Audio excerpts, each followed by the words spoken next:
Okay, maybe we can get started, and if others join, they can just catch up on the recording and the slides as we move forward. So yeah, thank you everyone for participating in the second session of Roundtable. Really excited to have you all here. Maybe some of you have already been to the first session, and others are sort of joining for the first time in this session. So we'll kind of go over what we discussed in the previous session of a roundtable, and I'll tell you a little bit more about this whole kind of process as well before we go off into the main part of this session. So yeah, this initiative, a roundtable, is essentially a sort of global initiative to get communities to come together and think about ways that we can use circular economy thinking in our communities to develop some tangible, actionable projects that can help our cities or regions or communities, et cetera, become more circular. And it's sort of a four-part event series. We had one session last month where we basically came together in the different communities of Milan, Florence, Portugal, and Africa, and essentially discussed all the different kinds of problems and issues that we faced in our communities. And in this second session, we'll basically build on that. So essentially, what we'll do is kind of explain to you what this session will be about. Then we'll break off into breakout rooms within each of our communities to participate in some activities and exercises, share some outcomes after the end of that breakout room discussion, and then we'll follow up and have some next steps and have some Q&A and networking at the end. So yeah, essentially, you know, we the kind of organizers of Roundtable were engineers, designers, researchers, et cetera, and we're sort of circular economy community leaders from Milan, Melbourne, et cetera. And we decided to come together and initiate this in order to start the circular economy conversation, but go more than just talking and really think about creating tangible, actionable projects within our communities. So that's the sort of reason why we came up with this roundtable process that is composed of multiple events, where we just don't have one event where we listen to speakers, but it's more engaging, and there's exercises that we all can participate in order to develop something actionable in our communities. And it really came about as a result of COVID. We wanted to see how our communities can recover and build back better using circular economy thinking, so we don't go back to the old sort of linear way of doing things, and we can make our communities more resilient for future shocks such as this.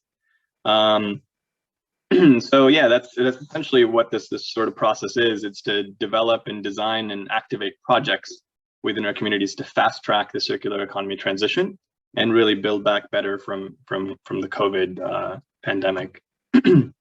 And like I said, we had one event already, the first one, Understand, where we basically mapped different problems and issues. The second event, which is this one, is to really sort of prioritize what are the key areas and issues in our communities that we want to focus on and develop something tangible for. And then the last two sessions are really about creating prototypes or plans for these projects and thinking about how to scale them and actually implement them. So I wanted to share with you sort of the outcomes from the first session. And let me just click on this link here. Hopefully you all can see the Miro board. Basically, this is sort of the conversations that everyone had in the different communities last time. This is all accessible. I'll share the presentation in the link so you can take a look. But basically, each of the different communities had discussions in our last session. And what we did is we tried to compile all the discussions together. And that's what you see in this sort of global outcomes. And really, so there were some really interesting things that came out of it. Basically, a lot of communities talked about the closure of businesses, the need for more education, the increase in online shopping as a result of COVID, and how that had different impacts on their communities. Basically, lots of new spaces available, the need to kind of reuse and recover old buildings, logistics increases, packaging increases, single-use plastics, essentially a need for more repairable electronics that are sort of being thrown away, poor waste management, etc. So you all can take a look at this in more detail on the board. And essentially in this exercise as well, we'll be revisiting some of these problems and issues in order to see which ones are important to consider and focus on within your communities. Basically, yeah, the kind of linkages are quite interesting. The ones in green are the solutions that already exist. The ones in yellow are the sort of problems, and the blue and the red are sort of the causes and the symptoms of those problems. So there were a lot of interesting discussions that happened last time in terms of what are the issues that our communities are facing, what are the problems that already exist, and what can we do about it. And in this session, it's really taking this kind of big cloud of problems and issues and thinking about which ones do we want to think about or focus on in our communities, and how do we prioritize what is the most important, what is the most impactful, and what will take the least amount of effort in order to actually start something to create some solutions. So let me go back to the presentation here. Great. So yeah, essentially in this define phase, the second phase is to take a look at this, and as I said, prioritize the most important areas to focus on. And also a second part of that is to identify some key stakeholders. So of course, we all can come together and think about amazing plans, but we need to have key decision makers, key organizations, agencies in the government, etc. involved. So the second part of this event will also be to identify who are the kind of key stakeholders that we need to involve to actually make something happen. And for that, we have a sort of Miro board template, online sort of whiteboarding tool that we're using for aRoundTable. And we already have it set up for you. So when you go into your breakout rooms, you can kind of use it in your discussions. And the template is basically focused on these two exercises. The first is to prioritize the problem. So really take all of the discussions from last time, and maybe you all have some new issues as well that you've been exposed to recently and would like to discuss. So looking at all of the kind of issues that you face in your community, thinking about which ones are really highly impactful if they were to be solved, and which ones will take sort of low effort and are easy to address. So those are the kind of quick wins.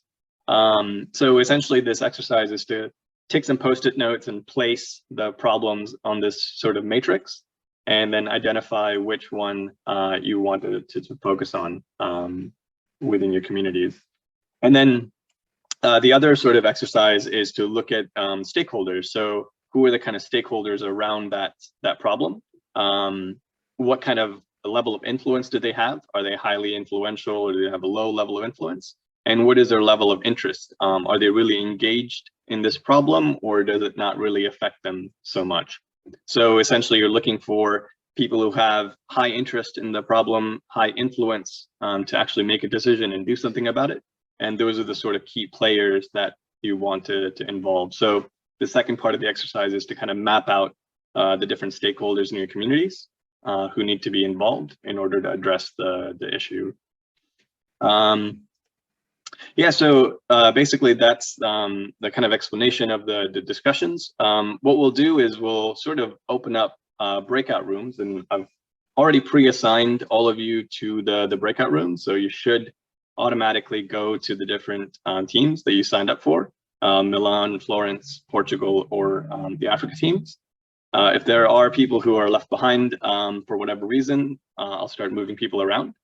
But yeah, within your teams, we have some local organizers who are kind of coordinating and facilitating the discussions, and they will sort of guide you through the templates and start the discussions around the kind of problems and how to prioritize them, etc. And also the stakeholder exercise. And I'll be jumping around as well between each of the different teams. So if you have any issues, you have any problems, you can just send me a message or notify me via Zoom, and I'll make sure everyone's discussions go fairly smoothly. And lastly, we have sort of timed about 60 minutes for these discussions. So I'll try to notify everyone, basically broadcast a message when we're sort of 30 minutes in and when the discussions are about to close, just so you have enough time to wrap up any thoughts, etc. And then after that, we'll kind of come back together into this main room and essentially share all of the discussions that we had within the different teams briefly before we move into the Q&A, etc. Yeah, if you have any questions, let me know. You can type them in the chat. Yeah, as I said before, any problems, just notify us, and we'll try to resolve any breakout room issues that happen. So let me open up the rooms now and see if everyone can get in. Okay. I think everyone should be back in the main session. Great, hope you all had good discussions. I know we got off to a late start, so we didn't get the full 60 minutes to chat. And you'll certainly be able to continue your discussions even after this event. We'll make the presentations available, the Miro board available, and everything, and send that to everyone, so you can kind of continue those discussions. And hopefully you all are on the Slack group as well, so you can continue chatting there. Yeah, hopefully you all had some good discussions. I was thinking that maybe we could very quickly go through each of the teams and have somebody from the teams present what they discussed, basically the key problems that they identified that they would like to solve, and the key stakeholders that they would like to engage, and just go around from each team. So let me go to the board here. And yeah, maybe we can start with Milan. Does somebody from there perhaps want to quickly highlight what you all discussed and some of the conclusions you've made in terms of key problems and key stakeholders?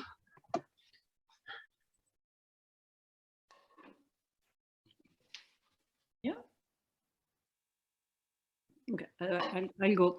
Yeah, we focus mainly on some. Can you just zoom in a little bit more? Sure. Yeah, no problem. Sorry.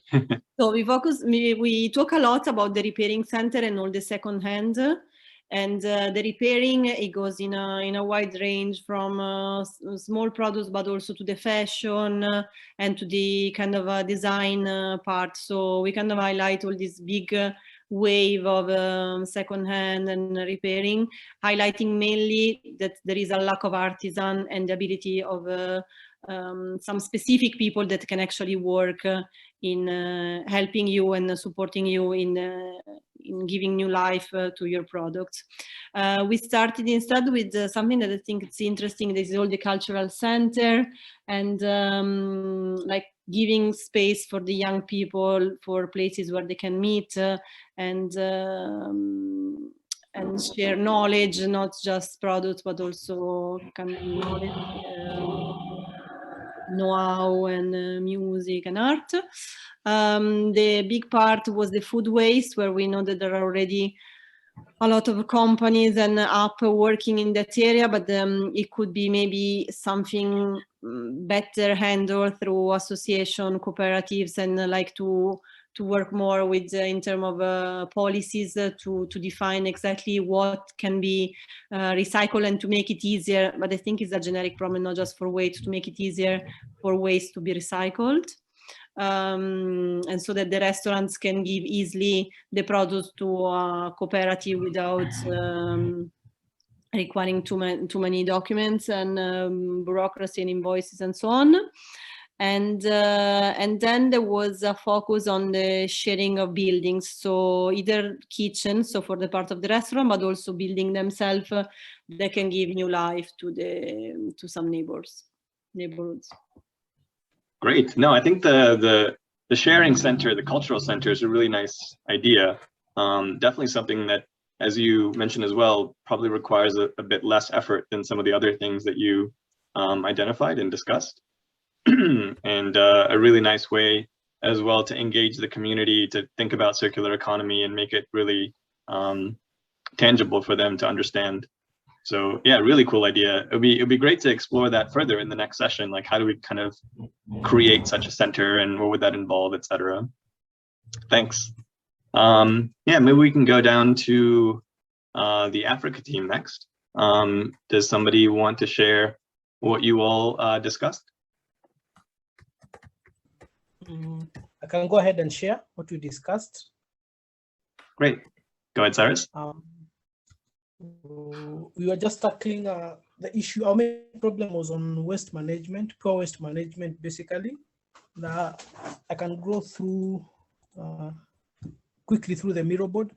So some of the major problems that we have identified is now in terms of innovative new materials when it comes to substitutes for some of the waste that we generate, for example, plastics.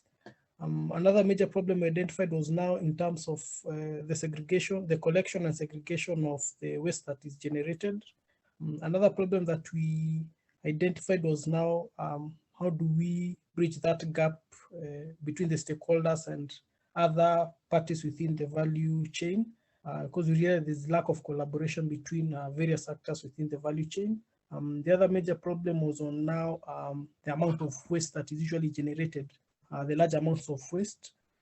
Some of the players that we identified under the large amount of waste were, we said, hotels, their local markets, their supermarkets or food markets, and some of now some other problems, but they are not major problems, but are more or less quick wins, using some of the waste as planters. These are plastic bottles, marketing, and also plastic bottles, making decor from them. Locally, we actually see people making flower vases from plastic bottles, from glass bottles, and they actually do very well, and they look very, very good. Some of the other quick wins was now to, we have an issue of waste, a lot of waste going into our drainage systems. So it's putting now wastes to collect some of that waste to make it easier to collect the waste before it goes now to the large water bodies. I'll move some of these. When it comes to the stakeholders, some of the key stakeholders we identified were the local government, the local government and municipalities, the local youth entrepreneurs and community organizations within the waste value chain, the waste generators. These are now the hotels, the food markets, and other actors. Also identified the beverage companies because of now the plastic waste issue. Another key player we identified is in both Kenya and Uganda, we have an authority that is in charge of waste management. So we identify that as a key player. We also identified landlords within now the residential areas as key players when it comes now to waste. Also the waste collectors, we identify them as the key players. Some of now the stakeholders we need to keep informed are more or less the tenants, media houses. This can be TV and radio, which are big locally. The transport sector, these are now long transit transport, buses and trains. Basically now informing the passengers, so they need now to dispose of their waste in a more sustainable and effective way. We also have health workers to inform people on now the health implications of the unsustainable waste management, and also community health volunteers now to help the health workers when it comes to the sensitization in terms of proper waste management. Some of the other parties identified are community health volunteers. They cut across, and also citizens to minimally engage. Also some of the parties that we need now to engage also are trade organizations. Locally, we have an organization that handles the private sector. And we also have an organization that handles plastics. So basically that's it from the African group. We'll keep on now populating the Miro board. No, that's great. And it's really interesting as well that you all also kind of discussed this idea of art from waste and artisans and involving youth, et cetera, as well. Kind of similar discussions to what was shared by the Milan team. So yeah, I wonder if there's an opportunity to kind of collectively do something around that idea. Oh, really nice, thank you. Yeah, maybe we can go over to the Portugal team to quickly share what you guys discussed in terms of problems, stakeholders, et cetera. Hey everyone. So first of all, I would like to say thank you to Enrique, to Rosa, and to Antonio for all the collaborations. And I want to say to please keep sharing new ideas in the Miro board. So we start in the quick wins. We started in the quick wins, and the first quick win that we talk about was the education, because in the education field we can have really quick impacts. For example, we were talking about imagine you develop a compost workshop for a class in a certain education level. Maybe this class could incentivize the school to start to compost the organic waste in the school, and then the school could incentivize the council to start to do it the same through all the council. And so we discussed that we have to start to promote the education for the circular economy, mainly through practical initiatives and workshops, things that they could see how circular economy can have an impact on the real world, and seeing with practical examples. We also talk about, I'm still translating everything, but I will stay for a while to finish the translation. And we were talking about the importance to share, repair, and swap everything in the communities. And we discussed that we could do that in the streets. And so, for example, in our streets, we can try to engage with our neighbors and promote this kind of initiatives. In the I don't know how to translate this word, but normally the councils are divided in small areas, and so these areas could also promote these initiatives in community gardens. Also, in this topic is really important. This topic is also very important for the fashion sector because of its impact, and for the plastic sector.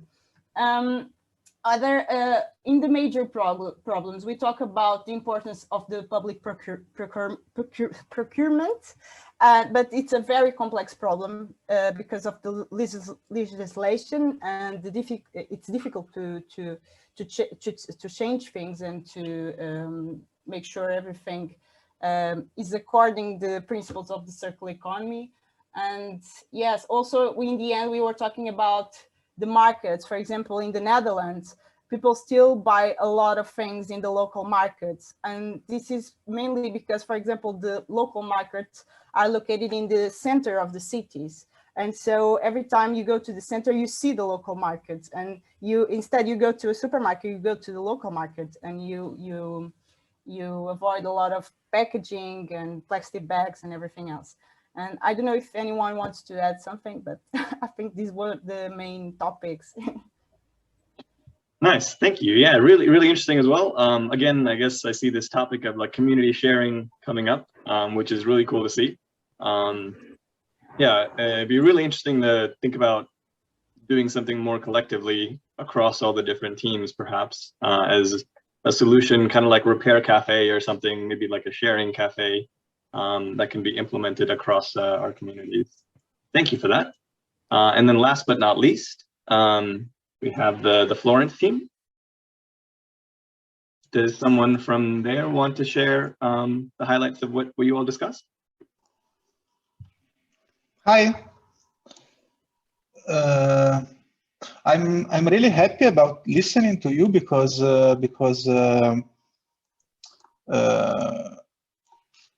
I've been reading a lot of things that can be shared with also with us. For example, kids education. We started with kids education also because we had the chance to have some high school kids in our meetings in these weeks. Now also you can see Arianna, she's from an association in Firenze, No Dump. They are architects, and that's also why we spoke about recovery existing buildings. It popped up in the big three of all of us, these two post-its, because there are Firenze, Milano, and Portugal, Africa, and Firenze. So there are they came out in all the communities. We spoke also about packaging in last weeks, which appears for us to be high effort. Then our conversation went to the tourism because now Firenze is in the anti-fragility, I don't know in English, I'm sorry, but in the resilience perspective, there is maybe the big chance now to rethink somehow tourism, because it's stopped in Firenze and it will start again. So also with Carlo Mori in the past, and it came out today too, the opportunity, something that can be done that could be really not so high effort, not so low, not so high, but high impact, which is to somehow direct tourism to positive businesses, restaurants and businesses locally, to maybe engage some hotel, maybe engage someone that has problems now, and with the partnership maybe create somehow a network locally.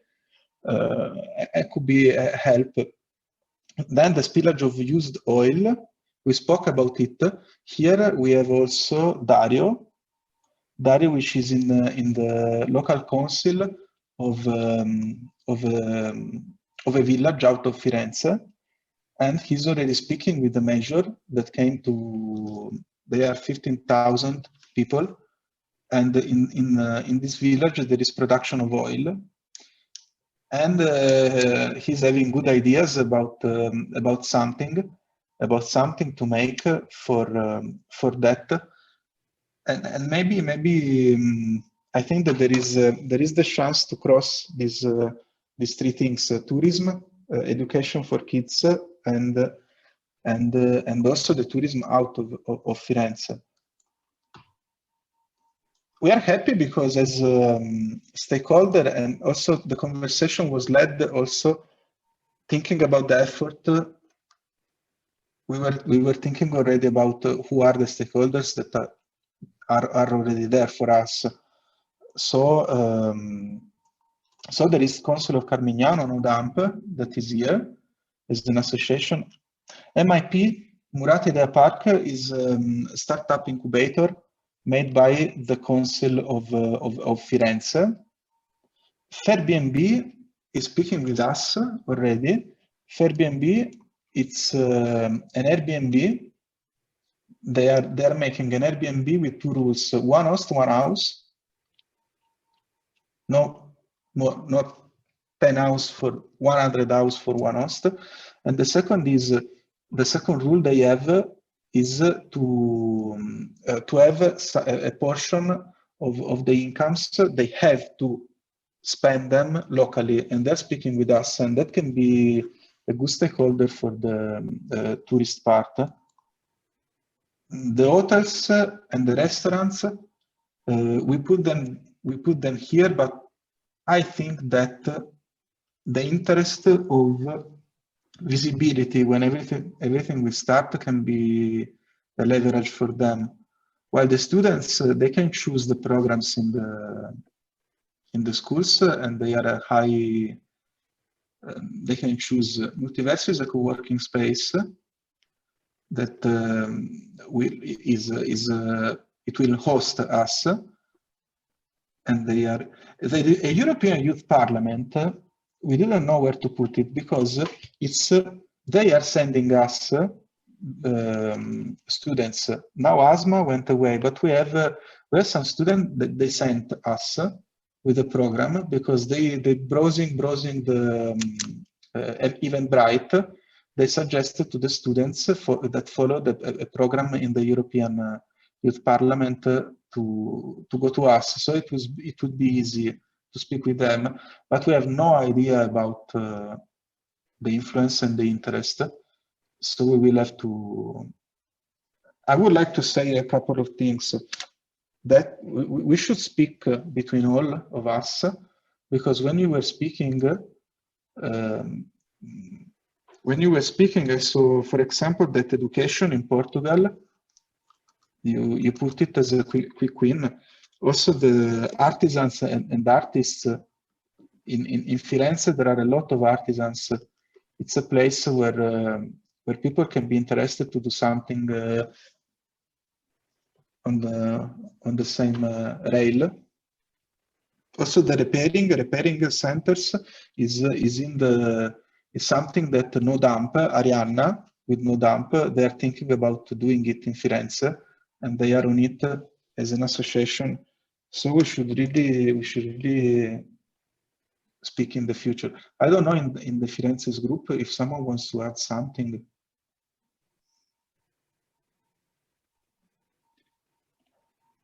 Well, thank you, Ricardo. This is, yeah, as you said, there's a lot of really interesting crossovers between the different teams. Definitely the education piece, the youth piece, the community center piece.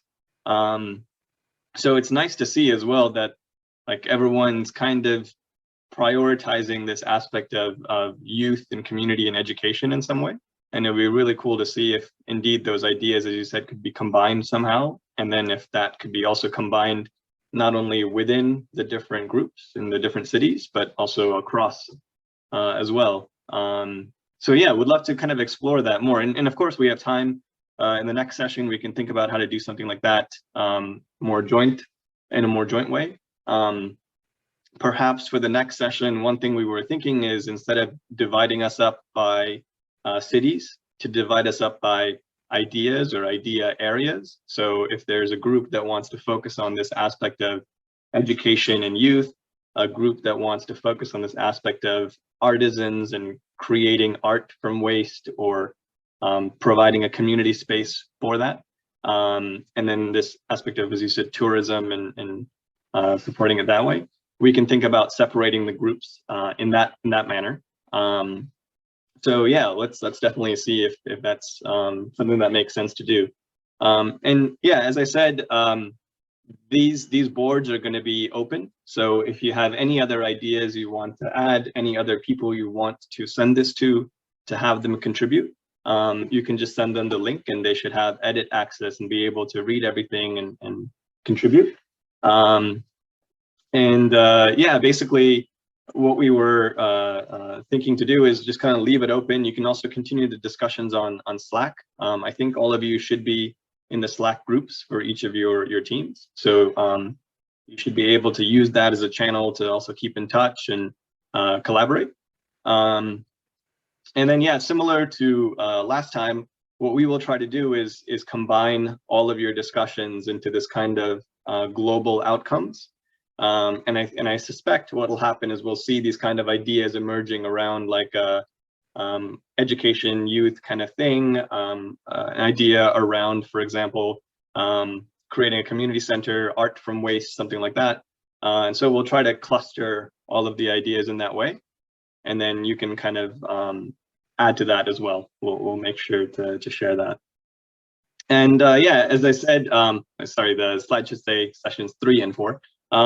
Yeah, so basically the next steps are to really think about how do we take the next step forward, and think about creating new kind of solutions or plans or ideas within our communities, or maybe enhancing existing ones. Ricardo, you mentioned, for example, No Dump, who's already doing a lot of stuff around repair and trying to prevent waste from going to landfills, etc. And maybe there's other organizations within your communities that are trying to do similar things around the ideas that you discussed. So we can think about how do we enhance or work with them to make them better, or if there's nothing that exists within your communities, how do we start something from scratch? And what do we need in order to create like a very quick prototype? I liked the idea that Mariana, you mentioned in Portugal, where you have kind of like just like have a street party, or not, maybe not party, but like a street stall to make available used products, and people can bring stuff in and take stuff out, almost like a street library of things. And that's very quick to do. It doesn't take a lot of effort. So that could be like a very quick prototype to see, you know, does it work? Does it make sense? Are people interested in it? And then see how to scale it up and make it bigger using resources from the city or resources from companies who want to sponsor or something like that. So that'll be some of the things that we'll discuss in the next session, session 3, and then the session 4, we'll think about how to scale up the ideas, basically. Yeah, so yeah, thank you very much for attending, everyone. Hope you all had good discussions and this was all interesting for you. I don't know if anyone had any questions about anything that was discussed, about the roundtable process, next steps, anything. Feel free to ask away. I would like to know if you know when we are going to have the next session. So we don't have a specific date yet, but we were thinking sometime end of May. End of May? Yeah, just to give enough time for any of their thoughts to collect in the Miro boards and for us to kind of compile everything. So yeah, end of May. We'll send you guys an email in about 2 weeks or so. It will be possible you send us the conclusions or the sum of this board? Yeah, of course. We will send you definitely this presentation, the recording of the session, the board link, and all the other documents. So you'll have access to everything. Thank you. No problem. Great. If there are no more questions, I know we're running a bit behind. So I wish you all a good evening wherever you are, and take care. And we'll see you at the next session, hopefully.